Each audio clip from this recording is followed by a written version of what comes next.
Hola, mi nombre es Ariel Parra y agradezco a la organización por haberme dado la oportunidad de presentar un tema en estas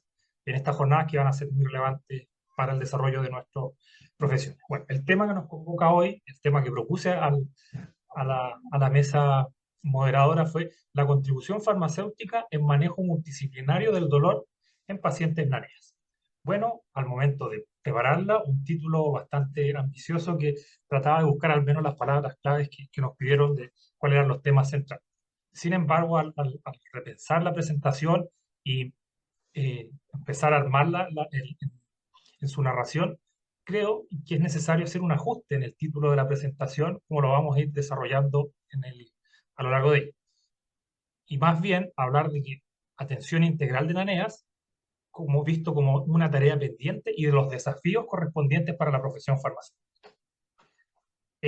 Actualmente estamos viviendo, y creo que por gracia, unos cambios en los paradigmas de la atención de salud, de estos modelos tradicionales biomédicos en que se consideraba a las personas no desde su dimensión de persona, sino como probablemente a lo mejor una lista de diagnósticos, el paciente con diabetes de la cama tanto, a un modelo que ha ido cambiando, que ha ido evolucionando también con los cambios sociales, culturales en general, y estamos en un tiempo en el que se han ido desarrollando y creciendo los modelos biopsicosociales de entender la salud y la humanidad en general. Entonces, estos modelos ya dejan de ser de una sola lista de diagnósticos, sino que consideramos a las personas como individuos con, en un contexto de relaciones con otras y en un entorno social, eh, cultural, ambiental también, y que eso va a generar una serie de condiciones o alguna condición en particular que van a ser la causante de que se generen necesidades o una lista de necesidades. Y es desde esta perspectiva global e integral en el que nace y se va construyendo y cambiando la concepción de lo que significa la atención de pacientes NANEAS. Pero, ¿qué es NANEAS? Es una sigla que probablemente nos hayamos ido encontrando o escuchando o viendo en algunos lugares, y esto tiene su aparición quizás hace no tantos años en las ciencias médicas, pero viene de una concepción inglesa de Estados Unidos, en que en el año 1998, ahí hay un error en la diapositiva, Macpherson acuña el término de niños con necesidades especiales de salud y se va a definir como todos aquellos que tienen o están en riesgo, que es un elemento importante, de presentar una enfermedad crónica de tipo físico, del desarrollo conductual o emocional, y que además van a requerir una mayor utilización de los servicios de salud eh, que el general de los niños. Y como vemos, esta es una definición que abre un abanico inmenso de dispersión de condiciones o de grupos a los que vamos a ver, porque amplía y saca el foco de la enfermedad crónica, sino más bien a una serie de condiciones en todos los aspectos amplios de la humanidad. Y en Chile, en el año 2008, desde la Sociedad Chilena de Pediatrías, se toma este tema y se crea el Comité de NANEAS. Y es donde se decide utilizar la sigla de NANEAS,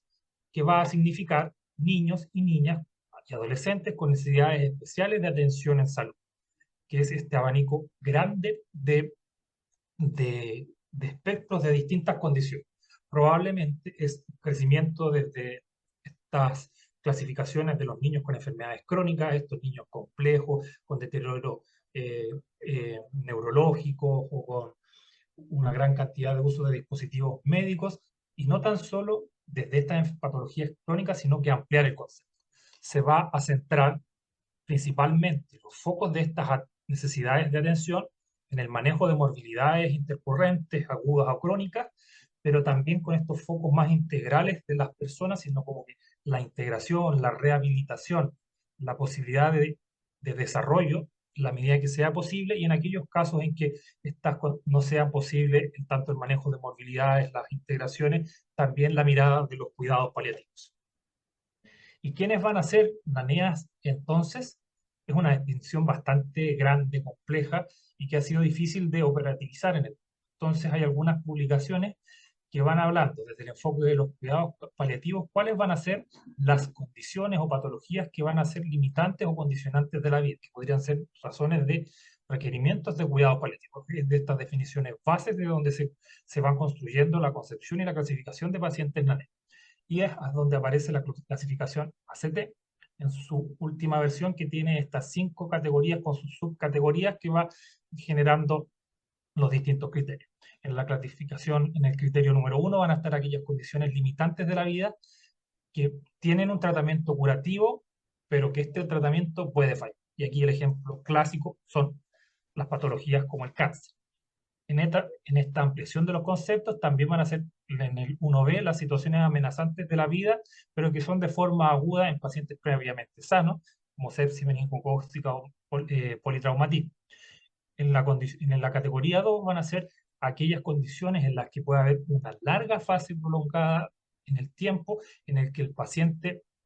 el niño o niña adolescente, va a tener presente una condición de salud, una patología, pero que no va a interferir ni la patología va a progresar y por tanto no va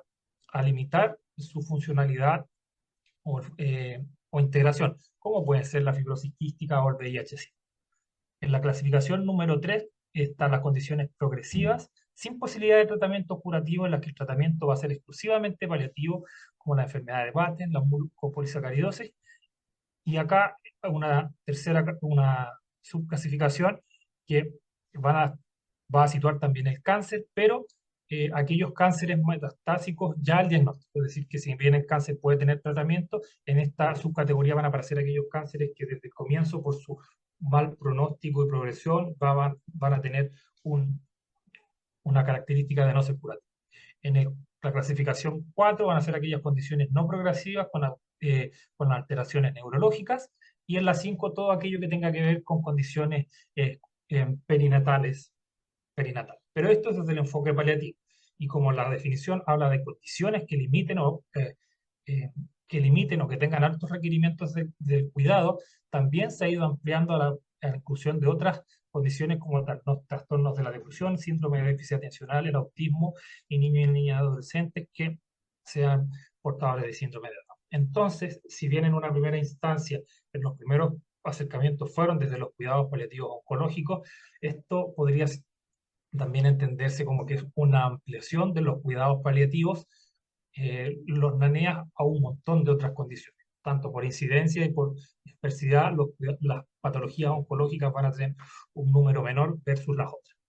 Y bueno, ¿cuál va a ser la población objetiva de estos dos grupos? No hay muchos datos estadísticos exhaustivos en la literatura internacional, pero sí hay dos referencias de estudios de prevalencia importantes en Estados Unidos al año 2019, según una encuesta de salud. 1 de cada 5 niños, niñas y adolescentes tenían necesidades especiales de atención en salud, con una población afectada de 14,1 millones. Y de este grupo, hablando de fármacos, el 53,9 tiene una necesidad de medicamentos. Un estudio de prevalencia bastante interesante realizado en el Reino Unido, que resume la información de 17 años, del 2001 al 2017, que se tituló como Hacer que cada niño cuente. Si separáramos los datos específicamente dentro del Reino Unido de Inglaterra, hablamos que se realizaron 4.543.000 episodios de hospitalización, que correspondían a 359.643 pacientes. Se hizo una clasificación de la categorización de los diagnósticos y se hizo cálculos de prevalencia en el que al primer año de estudio habían 32.975 pacientes con una tasa de 26,7 por cada 10.000, a llegar al año 2017 en 81.712 con una tasa de 63,2. Esto es tanto por el aumento de la tecnología en salud, pero principalmente porque este es un término relativamente nuevo en las ciencias médicas. Entonces han ido habiendo ajustes en las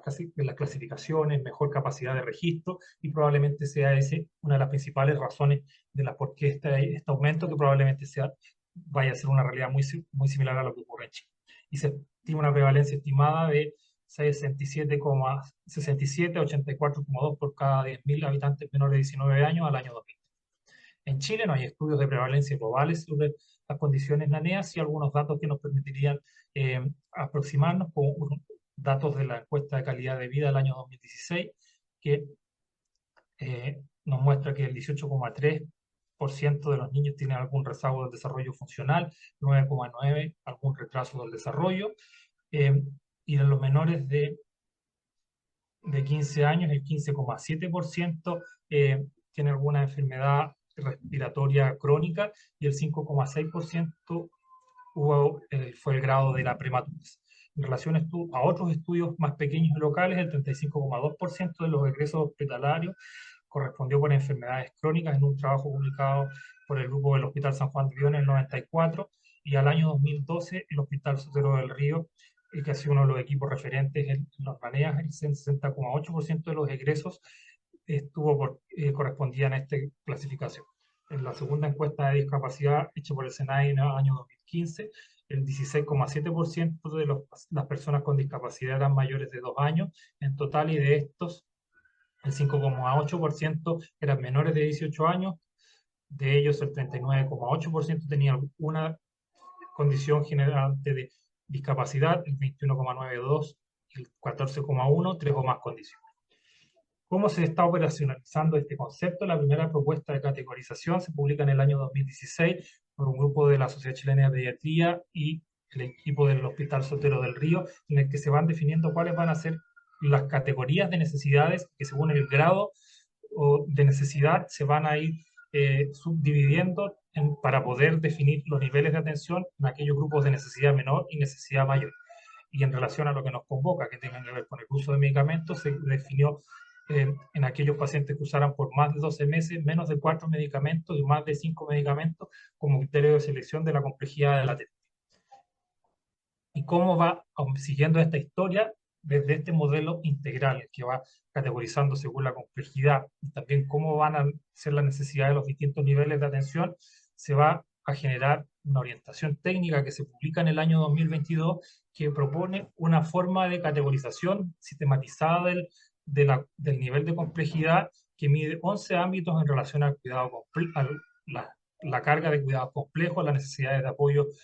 particularmente en el ámbito respiratorio, y las ayudas técnicas de soporte. Eso va a generar un puntaje y va a permitir la categorización en complejidad baja, media y alta, y que va a definir generalmente el tipo de nivel de atención, la baja centrada en el APS, la media a nivel secundario en CDT y CRS, y la alta con requerimiento de atención hospitalaria, hospitalizaciones prolongadas o equipos domiciliarios, sin embargo, con una capacidad de articulación en la red, de referencia y de contrarreferencia en estos pacientes que van a ser típicos.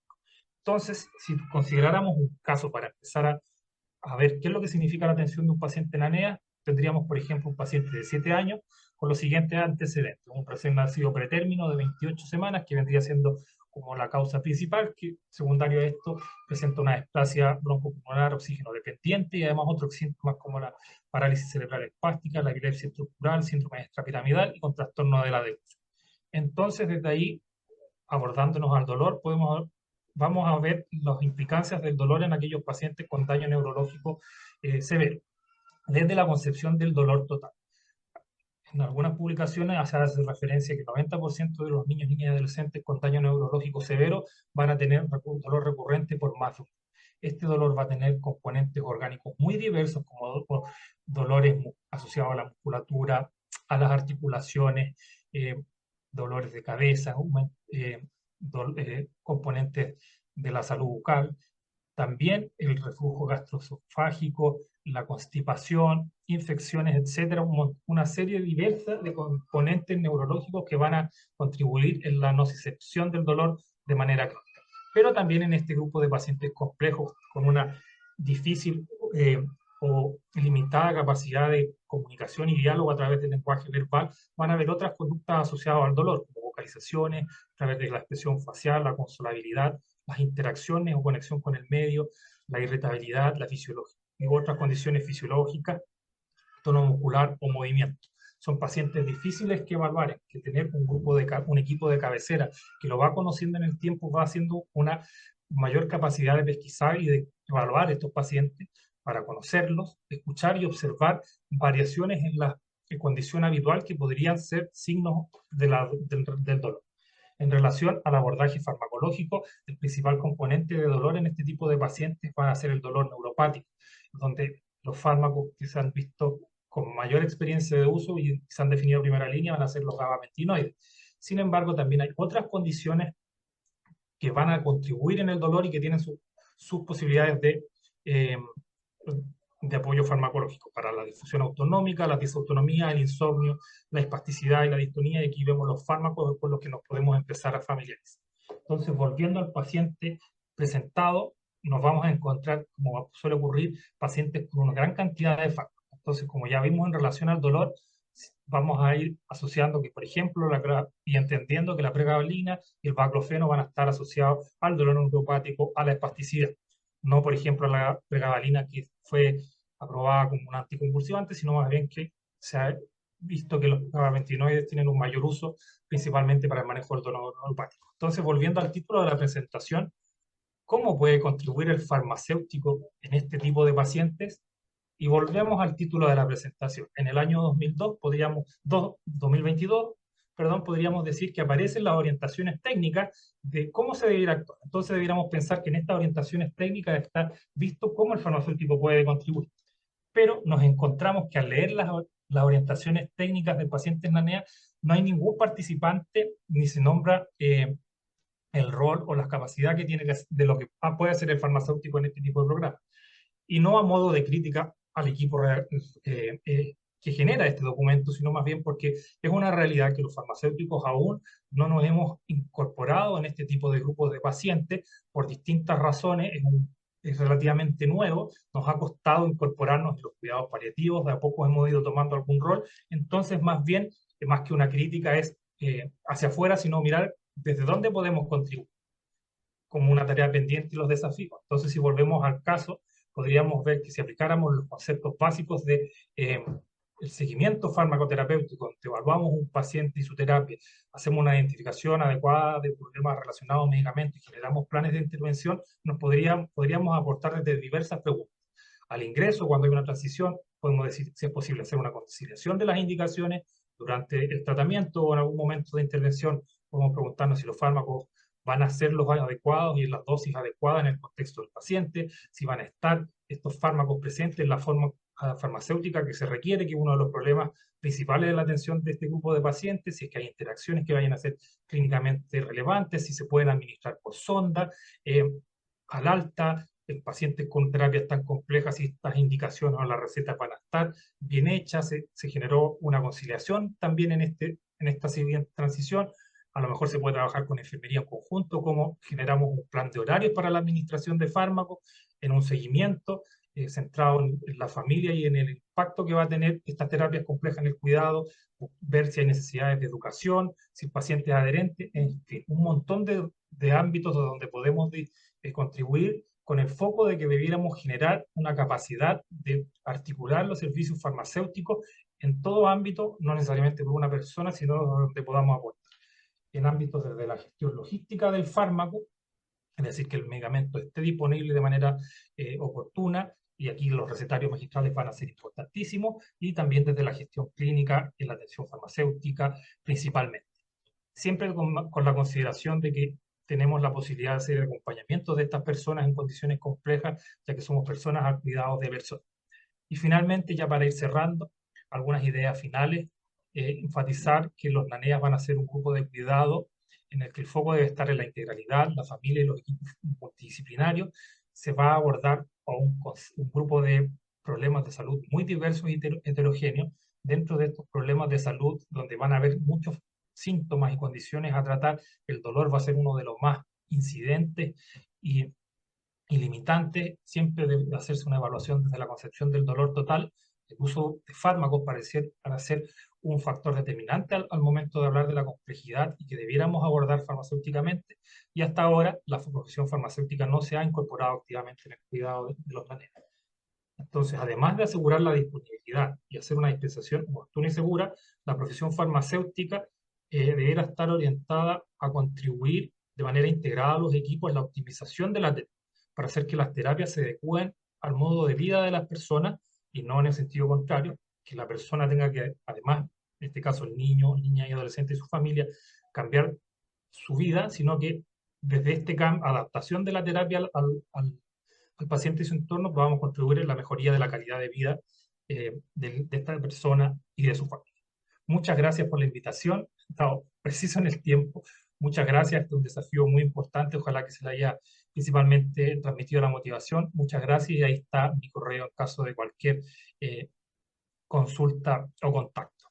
Muchas gracias.